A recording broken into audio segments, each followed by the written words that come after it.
There are lots of parts to being an artist. There are lots of skills and things you can do to become a better artist, but there's only one thing that you need to be a professional artist. Let's talk about it.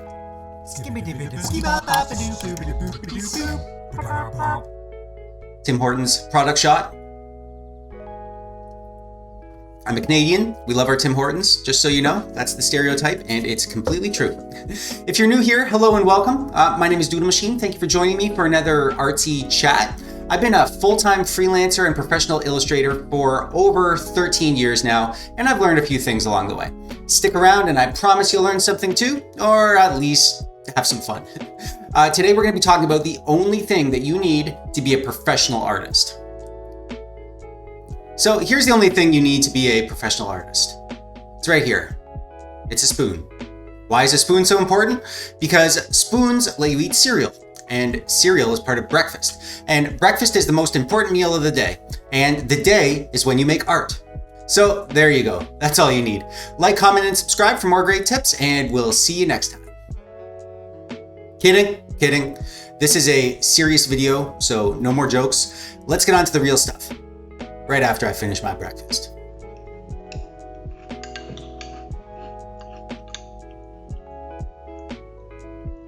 Let's get on the same page here and define some terms before we get too far down this rabbit hole.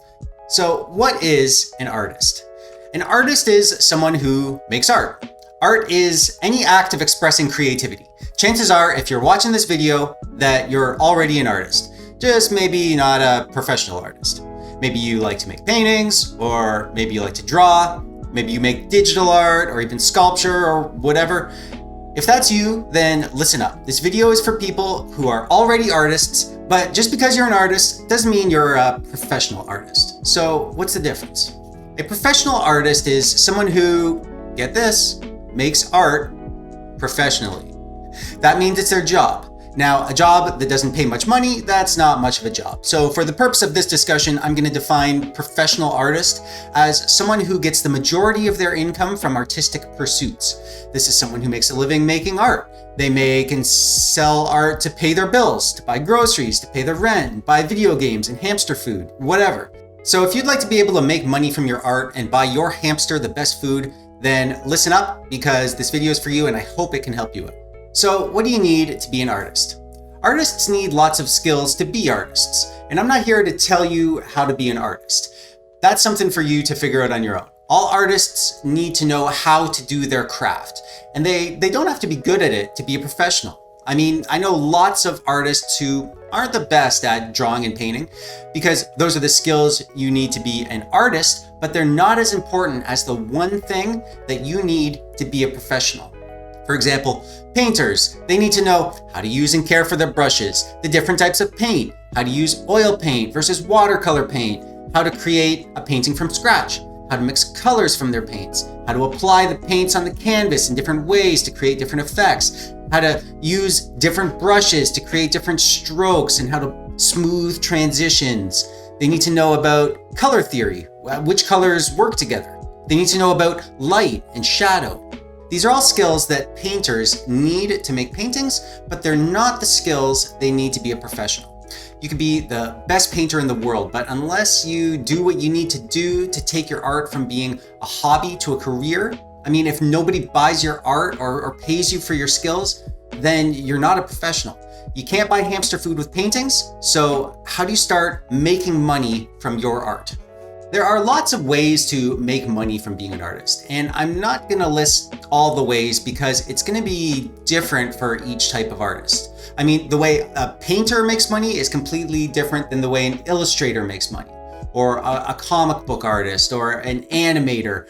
All artists, they have their own framework for how customers find and pay the artist for their work.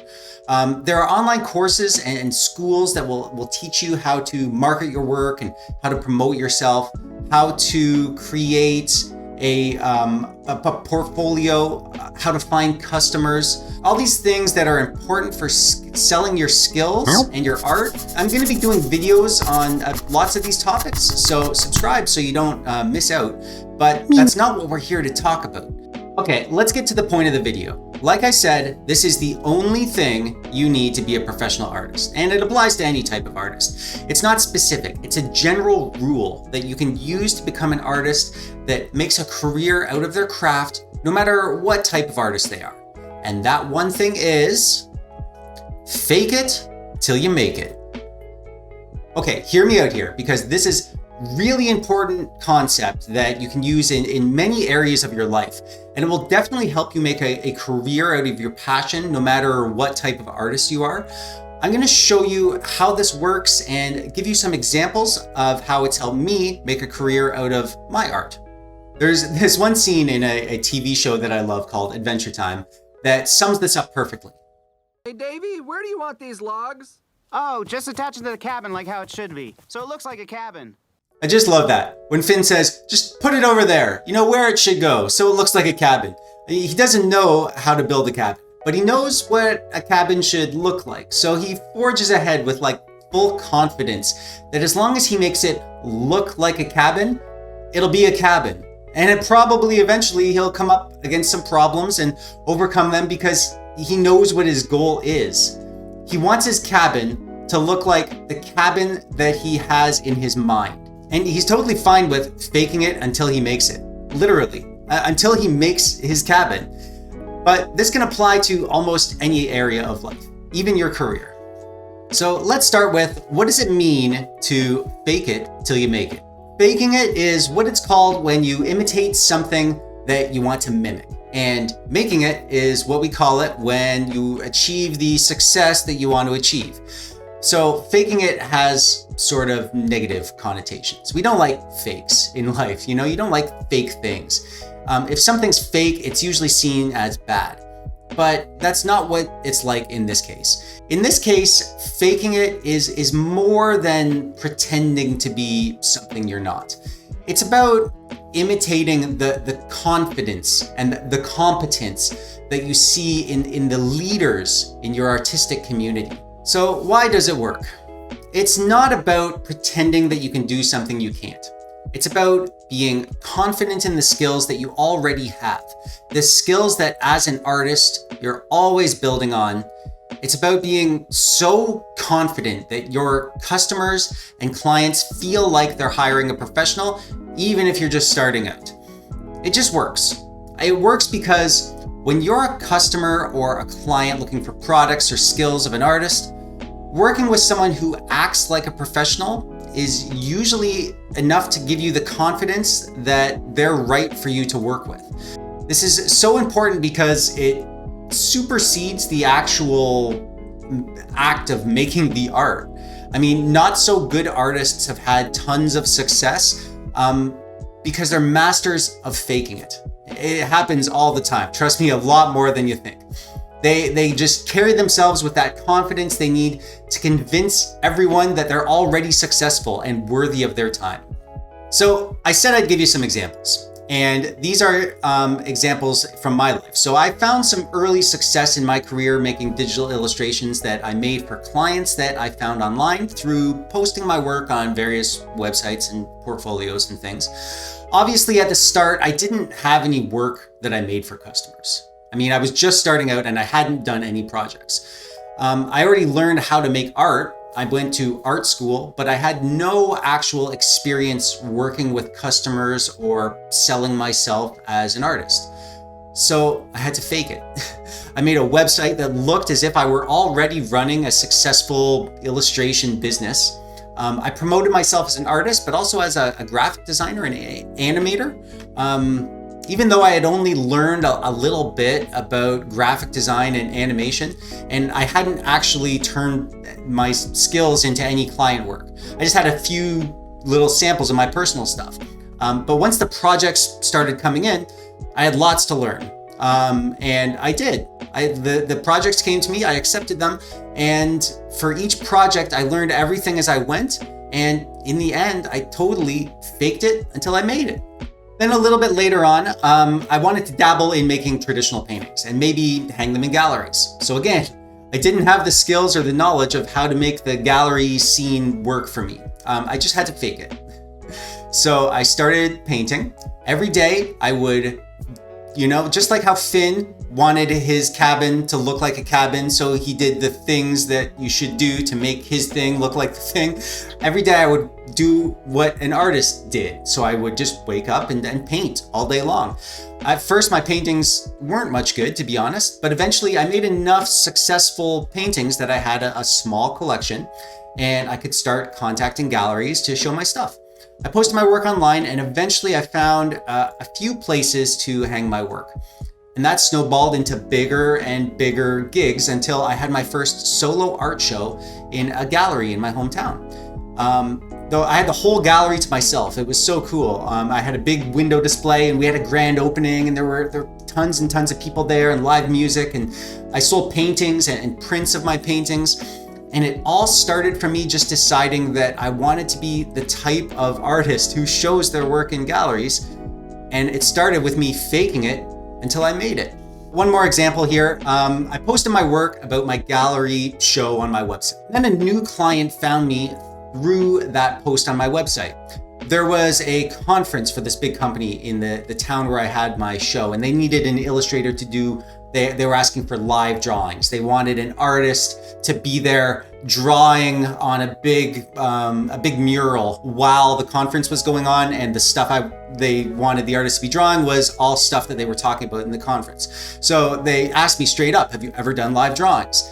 And I said, yes, not quite what you're looking to have done, but it'll be no problem to help you out with what you need.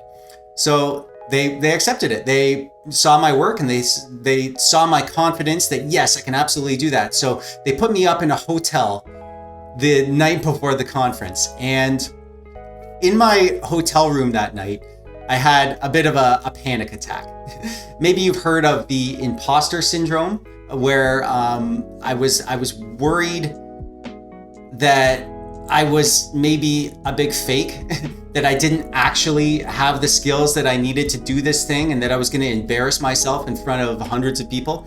But the next morning, I did what I always do. I faked it.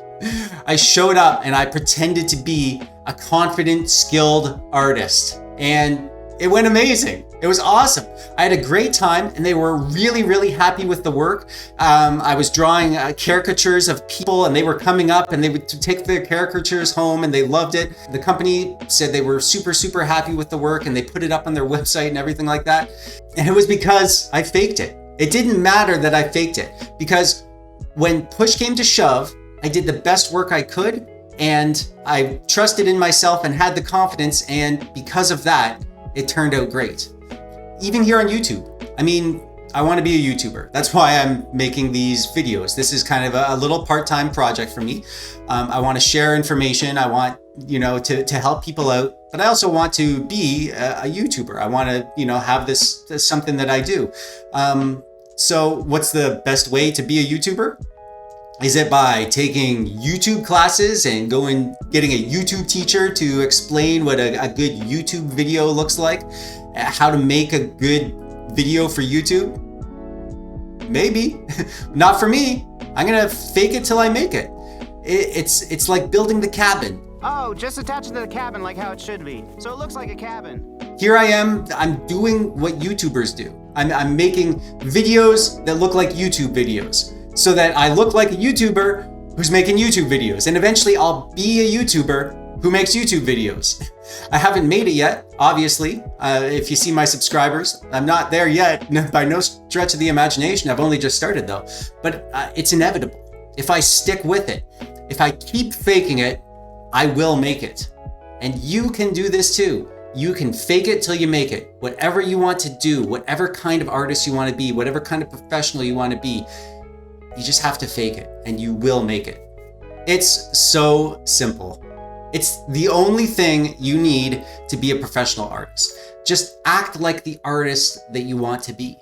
You do your best at diving right in and living the life of the kind of artist you want to be. And don't give up. And you will find successes along the way that will build on each other. And it's inevitable that if you fake it, you will make it. I promise. That's the Doodlemachine guarantee. Wow, that was a much longer video than I anticipated. Thank you so much for bearing with me if you've made it to the end of this video. Please let me know in the comments below. Are you okay with faking it until you make it? Have you done any faking it? Has it worked out for you? Do you have any questions about how to fake it for this and that type of artist? I'll help you out in any way I can. While you're down there, click the thumbs up button if you like the video. Click the thumbs down button if you dislike it. Subscribe so you don't miss any of my videos. And as always, thanks for watching.